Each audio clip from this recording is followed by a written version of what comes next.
Hello, everyone. I'm Dr. Jaipreet Virdi. It is my absolute pleasure to deliver this lecture for Disability History Month.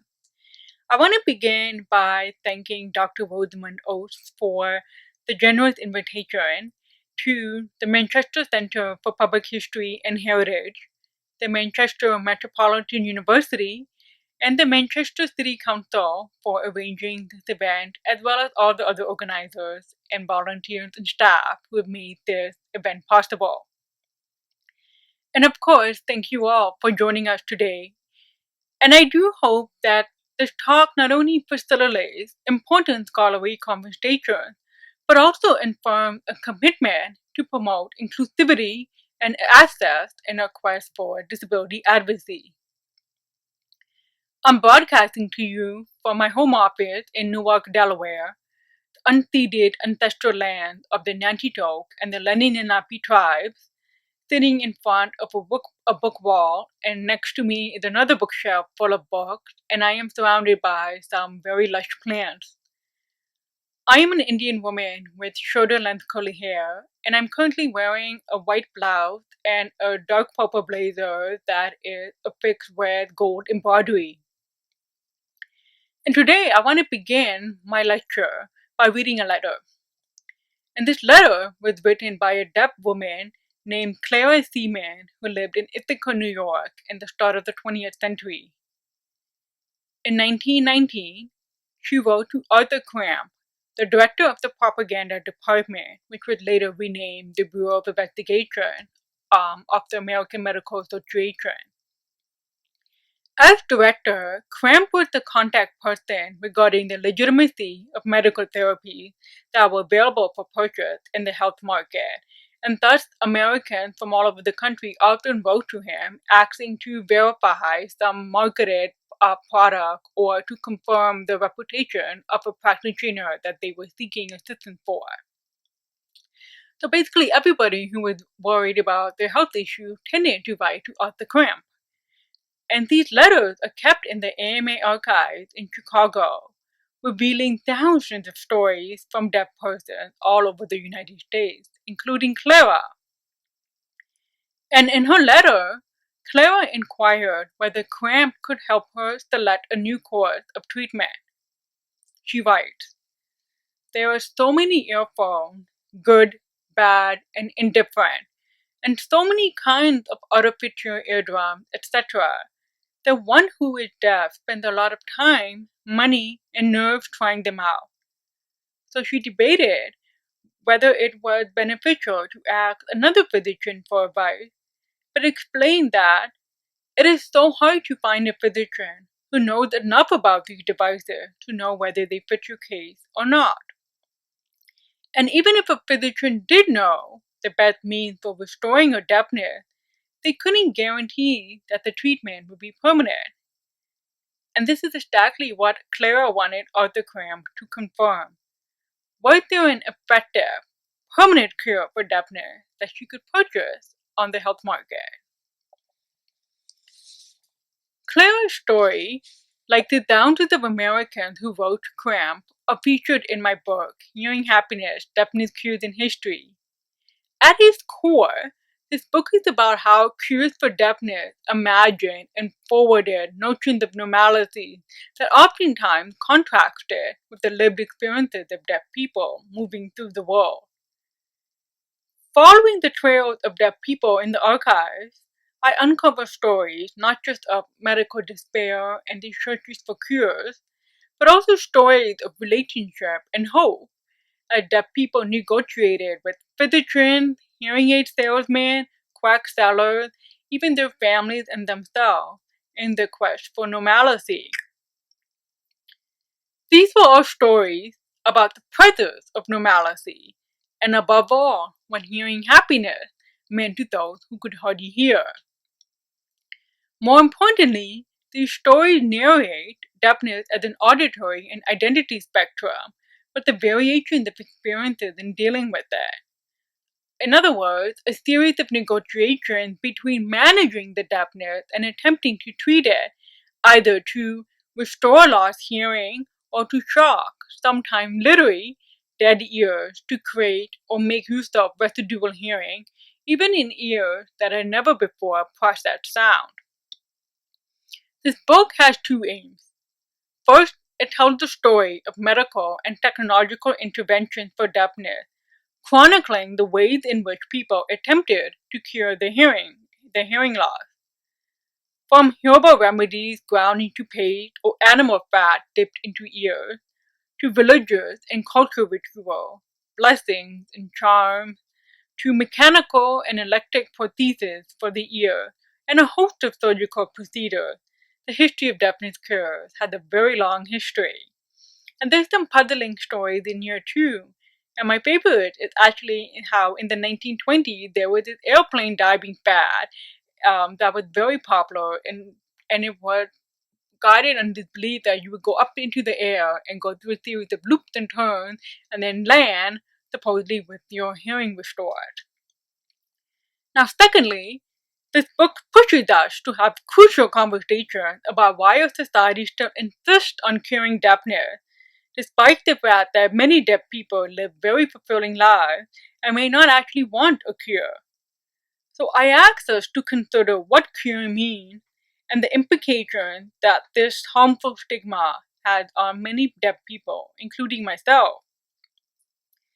I was born hearing to Sikh parents in Kuwait. At age 4, I became seriously ill with meningitis that was initially misdiagnosed and dismissed as a case of the flu. By the time I was hospitalized and received treatment, the infection had ravaged my brain. I lost my hearing, my speech, my mobility, and for some time, even my eyesight. And I had to endure months of rehabilitation. My parents, of course, were devastated. Through my illness and recovery, they were also faced with the new reality of raising a deaf child. Many helpful family members and friends often offered their suggestions for tried and tested cures that they had learned from their ancestors. I was taken to different specialists for their opinion, went to India to be blessed, and even to London to see an otolaryngologist who then prescribed me with my first pair of hearing aids. It wasn't until my family immigrated to Canada shortly before the first Gulf War broke out, where my parents learned about a school for the deaf and hard of hearing children. I was then educated in oralism, which required speech therapy, and then mainstreamed with the hearing classes. This was a very long struggle, rife with internalized ableism, especially since I used to get embarrassed whenever people asked me, "What's your accent?" And I answered it that it was a combination of Kuwait and Canadian accent, refusing to reveal that it was in fact my deaf voice. Feeling exposed, vulnerable in this way, made me feel like I had failed to pass, failed to be hearing. My approach to my own deafness changed in adulthood.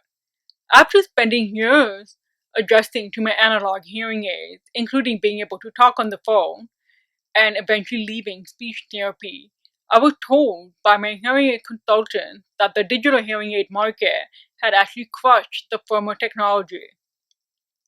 What this meant was that if my analog hearing aid broke, then there was no one there to fix it, and I had no other choice but to make the shift toward digital hearing aids, or make the decision to have a cochlear implant. While I was first delighted with my first pair of digital hearing aids, delighted at how inconspicuous they were, this trade-off meant that I couldn't hear as well as I did. I could no longer hear on the telephone either. I could barely hear conversations around me, and my hearing aids then started to become a source of immense frustration instead of freedom. As a historian trained in the history of technology and medicine, I couldn't help but approach my situation analytically. Why were my choices now in fearing hearing aids or surgery? And historians, we spend a lot of time in the archive.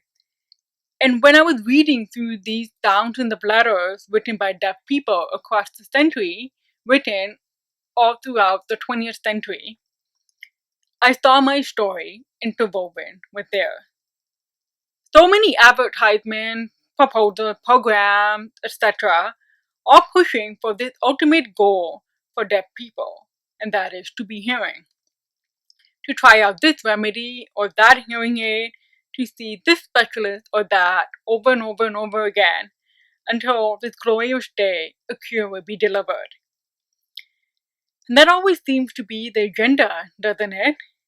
Deafness, and perhaps disability more broadly, is something that always needs to be fixed, always needs to be corrected to become normal. And no wonder, in this quest of achieving normal citizenship, people were drawn to fake cures, the hucksters in the far. Because if you fail to meet these expectations of normalcy, well then, it's not the cure's fault, it's not society's fault, it's yours. And these are messages that haven't really changed in over 100 years. So now I'm going to turn over to show you a video of the history of deafness cures. Enjoy.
In Hearing Happiness, I examine the commercialization of medical and technological solutions for hearing loss, tracing them from the influx of patent medicine advertisements in the 1880s to the expansion of hearing aid commerce in the 1950s to better understand the cultural ideas underpinning deafness. This was a period in which solutions of hearing impairment became increasingly technocratic in nature. The decibel was introduced as a fixed term for measurement. Governments were surveying hearing acuity on a national scale. Medical and surgical procedures were becoming more standardized. Assistive technologies became more powerful. And out of the chaos of the First World War, a new category of hearing impairment emerged. This was the hard of hearing, who lobbied for their condition to be classified as a medical handicap, thereby distancing themselves from the deaf community who relied on sign language. This medicalization helped to shape new conceptions of hearing loss. Hearing impaired people were not deaf and done for, but rather hard of hearing and hopeful. These cultural transformations manifested broader ideologies of citizenship that were mediated by capitalism. Advertisers, salesmen, and consumers became essential in shaping expectations of health governance by articulating a medical ethos of all rehabilitation and defining the parameters of medical quackery. Capitalism, as much as the medical infrastructure, properly speaking, shaped what it meant to be a normal deaf person in America. Godly, civic minded, self sufficient, and perhaps above all, hearing. Hearing happiness brings disability to the forefront of the history of American capitalism by tracing how conceptions of deafness and hearing were not only transformed through medical discourse, but were also part of a broader American exploitation of able bodied citizenship. Nowhere do we see this more prominently than in 20th century hearing aid advertisements. From ads dating to 1900 exhibiting the dangers of being deaf in a modern city to multi-pack hearing aids promising to help raise happy, temperate children, the marketing of electric devices for deafness played a role in constructing and internalizing American values. Advertisers crafted and purveyed a vision of social life in America, one that reflected individual happiness and the health of American society. Deafness had a long history with quackery.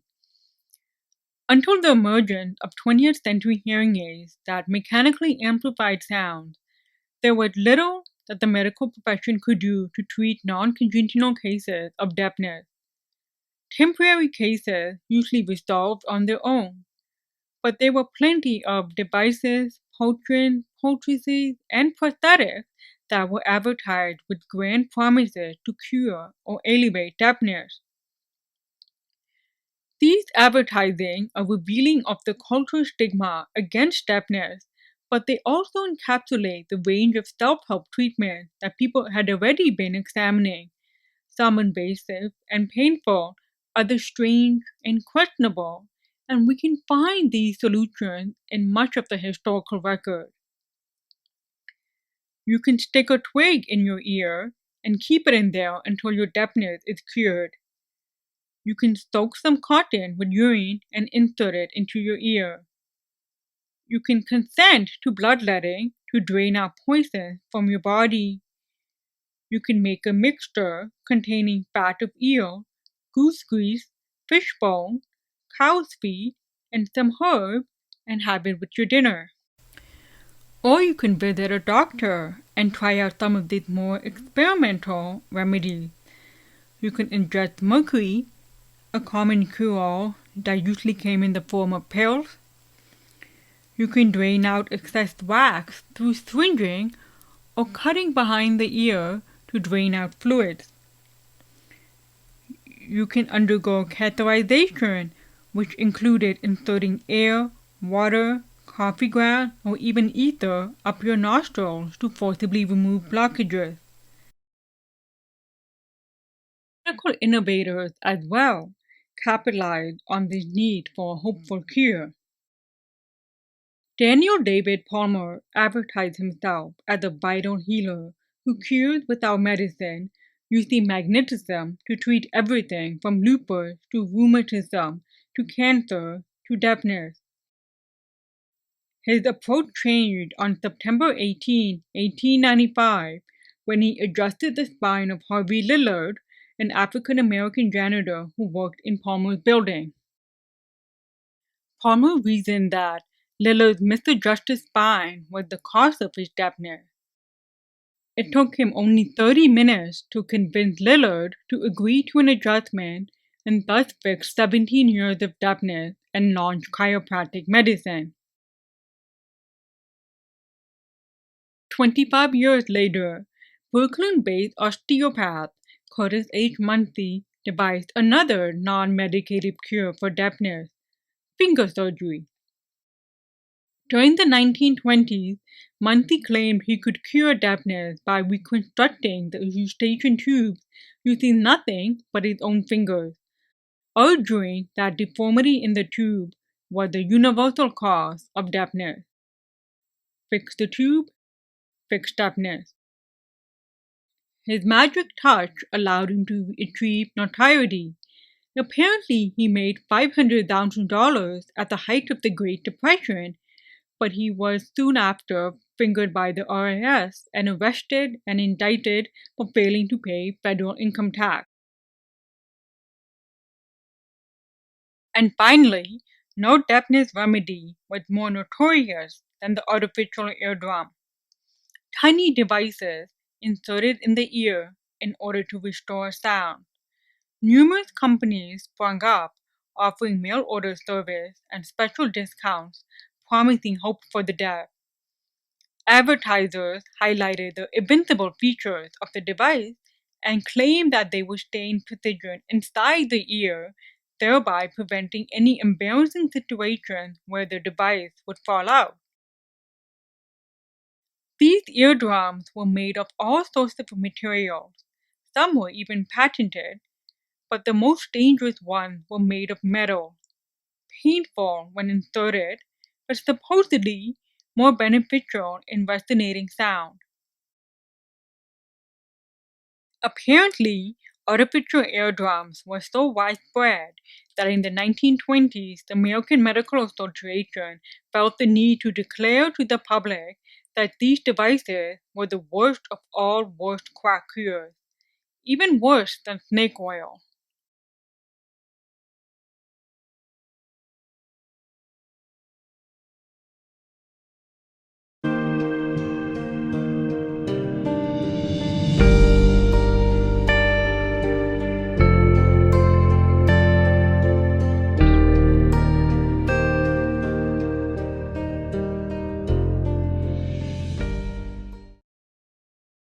The application of electricity as medicine, referred to as electrotherapy, capitalized on the idea that if messages could be sent through wires over long distances, then perhaps electricity surging through the body could unblock diseases to improve health.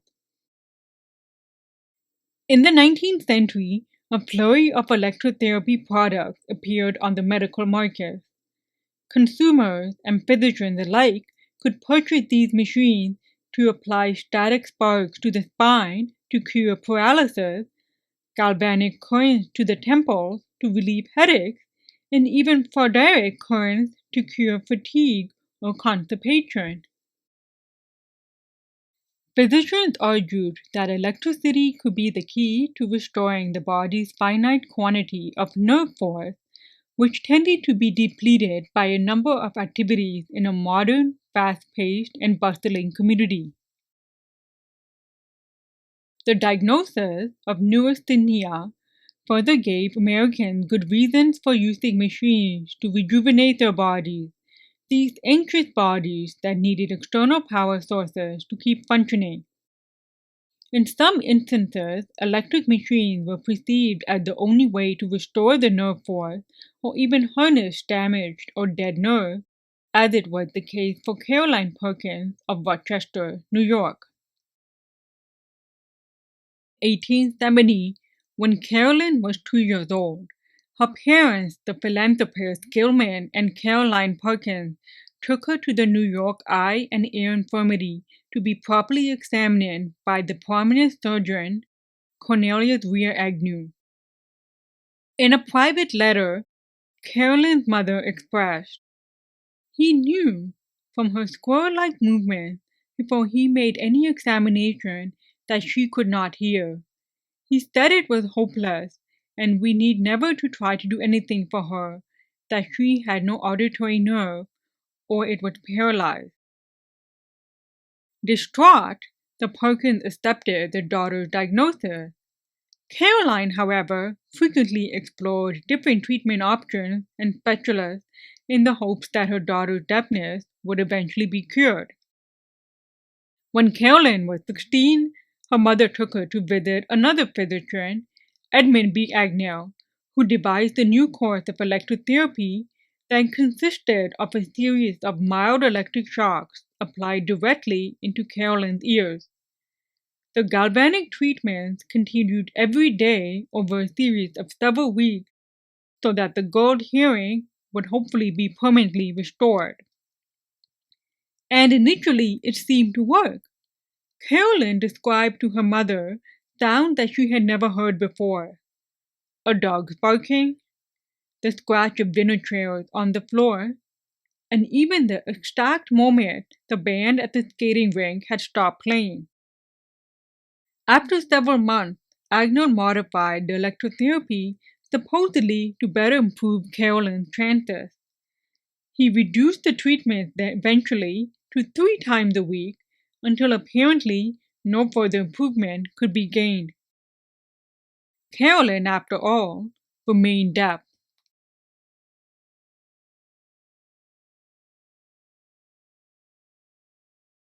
Carolyn was one of many middle and upper-class deaf Americans who turned to the physician hoping that the electric currents could revitalize their dead auditory nerve.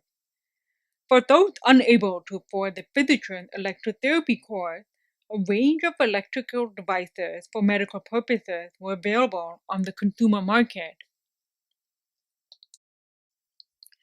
With the rise of electrification and the surge of cheap consumer goods, device manufacturers capitalized on this excitement of electric energy as a means of salvation, this extraordinary curative force that called on the power of nature to rejuvenate health, including serve as a permanent deafness cure. Many electrotherapy deafness cures made their round on the advertising circuit, including G.B. Brannaman, who sold eardrops and an electromagnetic head cap through mail order out of his Brannaman Remedy Company in Kansas City, Missouri. One satisfied patron under his care, Virginia P. Dean of Montgomery, expressed her gratitude in a letter. I am feeling all right myself and don't have any pain about my head or ears either.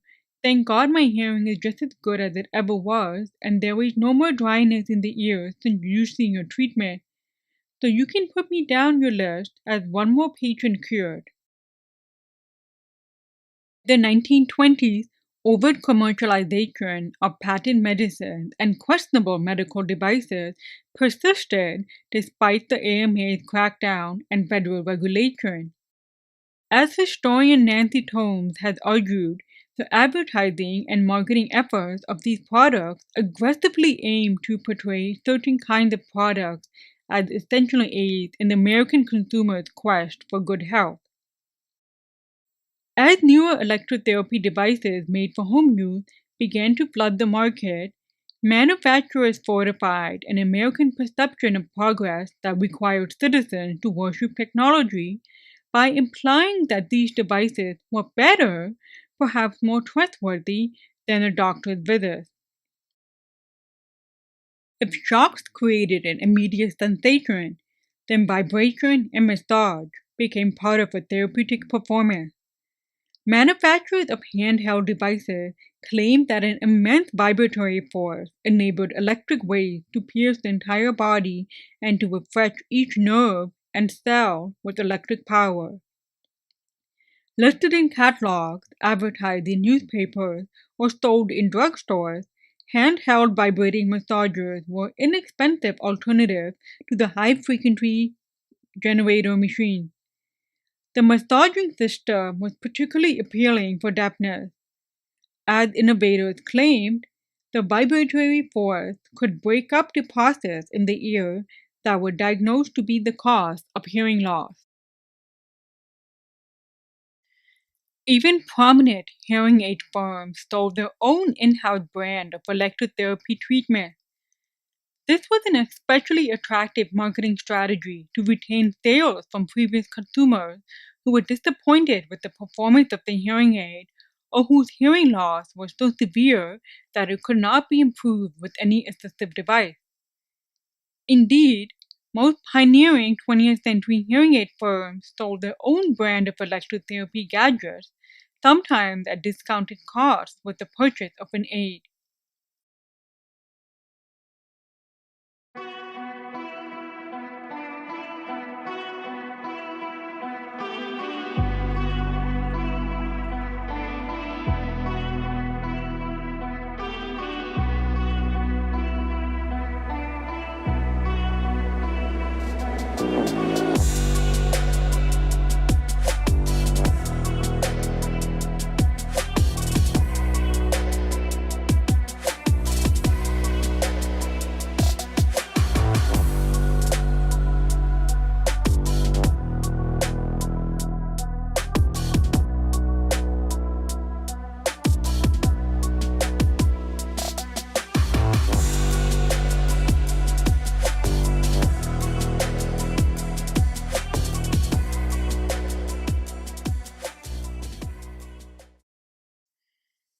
In the 19th century, ear trumpets were bespoke creations designed and created for mostly wealthy users who commissioned them. German manufacturer F.C. Ryan's London-based Paradise for the Deaf marked the beginning of commercialized acoustic aids that were listed in catalogs for special order or available for purchase in the shop. Most of Wayne's products were simple trumpets made of gunmetal, silver, gold, tin, or cardboard, offering various options for the consumer. The company's elaborate and ornamental designs, particularly the range of concealable aids, appealed especially to upper-class fashion, as they encapsulated the need to minimize bodily defects by disguising obvious characteristics of deafness. Visibility would remain a lasting trend in hearing aid design. Beginning with the first commercial electric hearing aid that was created in 1898 by American engineer Miller Reese Hutcherson, technological advancements in hearing aid design during the 20th century focused on improving power and amplification, shifting from carbon electric devices to vacuum tube versions that could be worn on the clothes. I think we can overcome most of the difficulty with this autophone. What is this funny little end for? This is the earpiece, or receiver. Don't you remember how we took a mold of your ear? Well, this is that mold in hard rubber. You see, it fits right into your ear. Like that. And what is this big button? That's the microphone that picks up the sounds. It's a kind of telephone transmitter.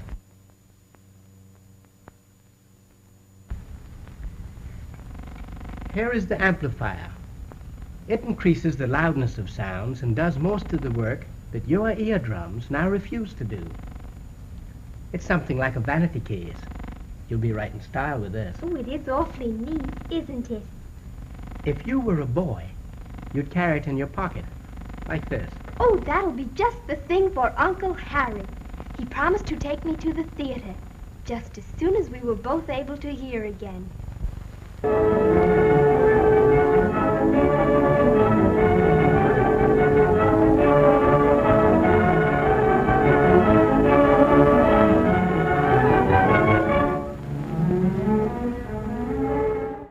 Hearing aid technology underwent a dramatic shift in the 1930s when sub-miniature vacuum tubes made it possible to combine the amplifier and microphone into a single pocket unit connected to wire ear receivers.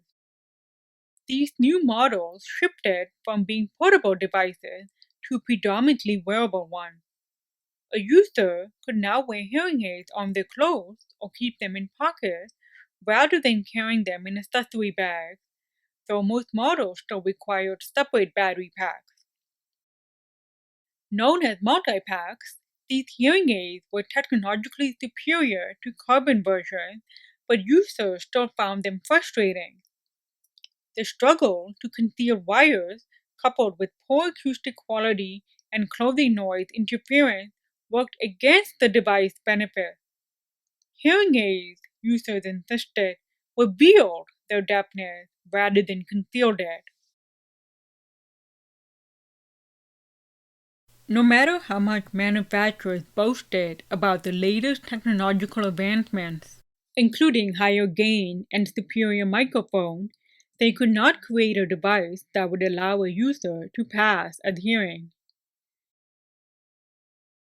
Indeed, as one hearing aid user expressed, the majority of deafened people probably do not know what an automatic volume control is, nor its value in protecting the ear. In other words, it is not a good selling point. While automatic volume control is necessary for dealing with the material world where doors slam, hammers bang, and auto horns blare, technological improvement could not address a deaf person's feeling of isolation or unwillingness to wear conspicuous aids. This, of course, made it difficult to increase sales. Thus, during the late 1930s, hearing aid companies introduced new advertisements that shifted focus from technological advancements to individual responsibility to appeal to resistant consumers.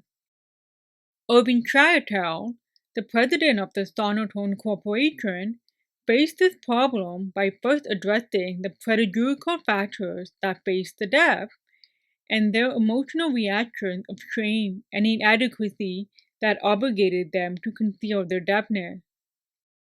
Not wearing a hearing aid, he claimed, was more conspicuous, for no matter how well a user concealed their aid with crafty fashioning, that strained deaf face gave away of their deafness. That deaf face was so obvious that magazines for deaf and hard of hearing people frequently featured articles advising readers on how to manage it. One especially pressing issue for the industry was that advertisements for hearing aids used language similar to that of patent medicine. Words like invincible, hidden, and concealed, which undermine the technological benefits of hearing aids by placing them in the same category as alleged or known quack cures. Removing these terms and placing them with reference to more modern phrases like individualized fitting that provided precise audiological diagnosis for hearing was the preferable strategy for personalizing a user's good hearing. Such messages became even more compelling when manufacturers combined two innovations emerging out of the Second World War: printed circuit boards and button batteries, to produce even smaller, compact models. With these advancements, the batteries, amplifier, and microphone could all be combined into a single unit, the monopack. These new technological advancements, the hearing aid industry declared, enable deaf people to follow new pathways through urban soundscapes and navigate their ways as hearing citizens. This was especially made more prevalent with the commercial availability of the transistor in 1952, which made it possible to design more powerful monopacks and then later one-piece units that were worn completely in the ear or behind the ear.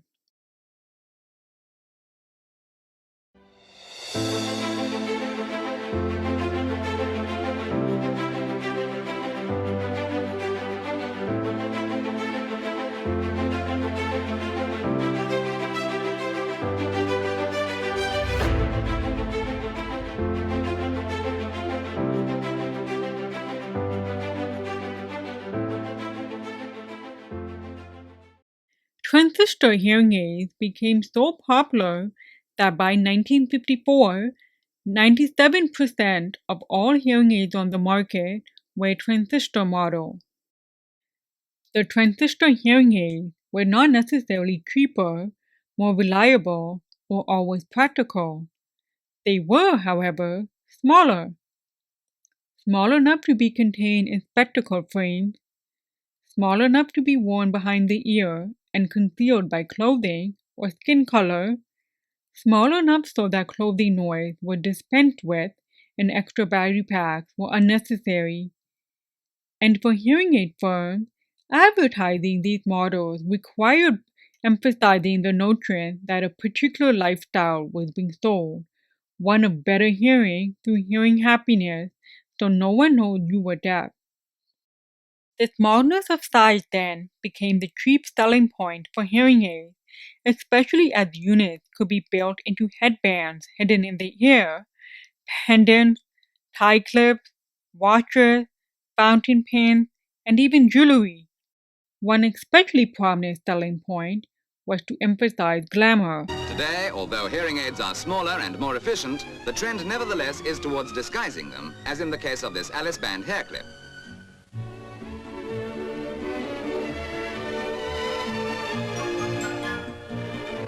Statistics show that today approximately 1 woman in 10 doesn't hear as well as she should, and probably wouldn't wear a hearing aid on principle. Yet modern aids like these rhinestone earrings are often glamorous accessories that are fashionable as well as efficient.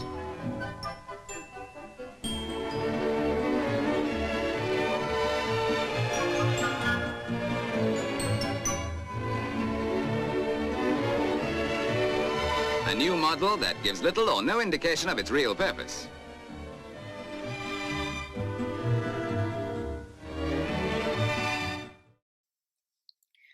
Firms like Sonotone and Zenith used educational films and magazines to emphasize how uncorrected impairments of hearing prevented deaf people from enjoying their lives, drawing parallels to the acceptance of wearing spectacles to correct poor vision. Celebrities even became spokespersons for hearing aid firms, while fashion magazines showed female deaf readers how to conceal their aids through glamour to overcome the ordeal of silence. Such advertisements did more than create a fantasy to be sold. They mirrored cultural expectations for the deaf to become hearing citizens. And some marketing campaigns even avoided the use of the words deaf or hearing aids in their advertisements, believing that they were unappealing for prospective consumers. Instead, they came up with creative solutions, such as promoting the hear zone, an imaginary bubble that trapped a deaf person from their full auditory and social range. Of course, advertisers' social mirror often distorted and selected what it reflected. Some social realities hardly appeared at all. What can better hearing mean for those whose lives are unrepresented in these advertisements? Where, for instance, are the histories of non-white deaf people?